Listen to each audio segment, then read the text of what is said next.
loucura. Chegou a Essa conversar forma com ele, sobrevivente. Ela é sobrevivente. Ela é sobrevivente. Você conversou com ele? Não. Eu mandei uma carta para ele e ele respondeu dizendo que não tinha interesse. Mas é que nem eu fiz com a Suzane, com a Flor de Lis, para mim é muito melhor não conversar. Não se envolver diretamente. Mas dessa a forma. Suzane, você conversou com ela depois, né? Não, mas aí, calma, conversar é uma coisa. Nunca conversei com ele, mas com a Suzane. Eu conversava com a Suzane, mas aí, quando eu fiz o convite para ela participar do livro, da entrevista, ela não quis. Ela, na verdade, ela disse que toparia fazer a foto da capa se o livro não abordasse religião. Se você não falar de questões religiosas, eu colaboro. Eu falei, não, então... Mas qual é o que implica numa... Porque, primeiro, o livro é uma biografia. Sim. E existe dois tipos de biografia. Biografia autorizada e a não autorizada. A autorizada é aquela que o biografado interfere. Tipo, não, isso não é assim, isso é assado. Não, isso aqui tu não conta, isso aqui tu conta. Se ele diz que não quer participar, aí ele não tem nenhum tipo de interferência. Mas, profissionalmente, eu sou obrigado a procurá-lo e perguntar se ele quer, como se fosse um trabalho jornalístico, né? Se eu for acusar alguém de alguma coisa, eu tenho que ouvir o outro lado. O que você tem a dizer a respeito disso aqui que eu vou publicar no jornal ou no livro? Eu quero dizer isso aqui. Então, por exemplo, a mãe rebate muita coisa. Tem nota de rodapé com a mãe rebatendo coisas. A mãe quis participar, a mãe quis colaborar, ela aproveitou para desmentir algumas coisas. Se o Francisco tivesse topado participar, eu seria obrigado, por questões profissionais, a dizer, não, senta aqui que agora eu vou ter que rebater com você todos esses tópicos que te acusam. Os que estão fora dos autos, pelo menos, né? E aí, isso ia desidratar o livro, né? Porque as acusações iam estar toda hora sendo contestadas e ele ia contestar a seu bel prazer, né? Tipo, e aí fica mais interessante se ele não participar. Quando eu mando uma carta para ele, vou fazer um livro, quer participar? Eu fico aguardando a resposta, rezando para ele não topar, não aceitar. Então, para você montar, sem a participação dele, você tem os autos, né? Você tem todo o processo na sua mão que você investiga. Você tem, lógico, reportagens, porque esse é o maior caso, o maior, né, masculino do Brasil de psicopata é o dele, né? De assassino. Ele é o maior do Brasil. É pelo menos o mais midiático. Mais midiático. Então, aí, para você pegar, igual você falou, você conversou com a mãe dele, você tem um bastidor que você vai atrás. Essa é a maior dificuldade? Validar os fatos que não estão nos autos? Não. Não, porque se eu não nem tudo é validado. Tipo, eu deixo isso bem claro. Por exemplo, o livro da Flor de Lis, a abertura do livro é um texto sobre... é um texto chamado A Ode da Mentira. Tipo, porque as pessoas mentem, né? Ele mente nos autos do processo. Verdade. Né? Então, não dá para... Eu vou mais em cima dos laudos psiquiátricos e psicológicos, que são os profissionais arrancando dele a verdade e fazendo essa peneiração, essa peneira, né? O que é e o que não é.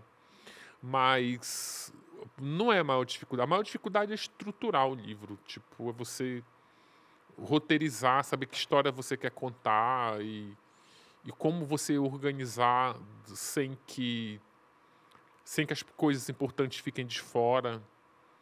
Tipo, escrever de forma que não fique desrespeitoso para a vítima. A maior dificuldade é essa. E acaba ficando muita coisa de fora, né? Fica. Teve alguma coisa que você deixou de fora que você queria ter colocado nesse livro?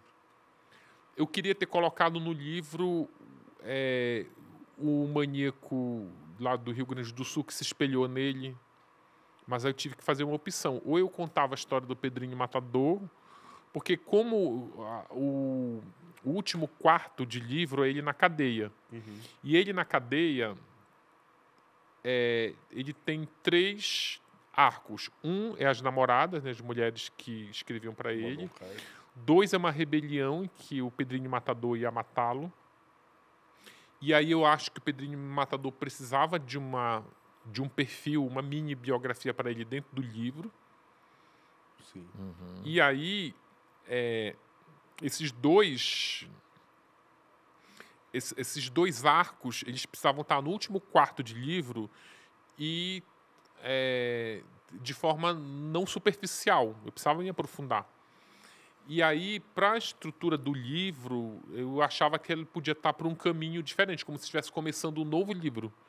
E aí, para eu encaixar o maníaco lá do Rio Grande do Sul, tinha que ser nesse...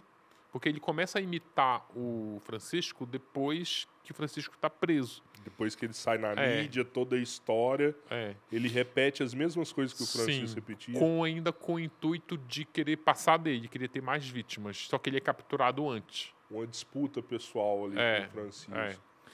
Só que aí o que acontece? Ao contrário do que muita gente pensa, apesar do livro ser ser extenso, sabe? Não é ilimitado. A editora ela bota um começo e o fim, né? E aí tu tem que organizar a história lá dentro. E uma história que é muito vasta, quando tu tá caminhando pro fim, tu começa a ficar meio desesperado. Nossa, tá chegando o fim, ainda tem tanta coisa para escrever. Você falou assim do maníaco lá do Rio Grande do Sul, queria passar o Francisco, não é verdade? Ter mais vítimas. O que a gente tem dele é que ele foi acusado, né, e cumpre pena pelo assassinato de 7, mas se não me engano são 11, mas ele tentou com 40. O maníaco, o Francisco mesmo. Quantas vítimas reais ele fala? Isso, é bem confuso. Inclusive, eu levei quase 15 dias só para poder entender essa matemática. O maníaco, ele foi julgado e condenado por 7 mulheres. Só que dessas 7 mulheres, só 6 foram identificadas. Colocaram na conta dele, na sentença, uma condenação por uma moçada que ninguém sabe nem o nome. Em compensação, uma das mulheres, a Elisângela, que ele confessa que matou, ficou fora.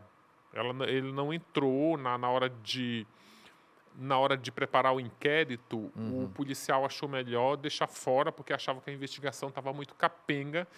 E uma investigação capenga para uma das vítimas poderia contaminar o inquérito todo. Então deixaram ela fora. E aí, ou seja, 7. Mas na delegacia, ele confessa que matou 9. E 9 é o total de corpos encontrados lá. Ou seja, 2 não ficaram fora da conta. Né? Se encontraram 9 corpos, condenaram ele por 7, 2 ficaram fora.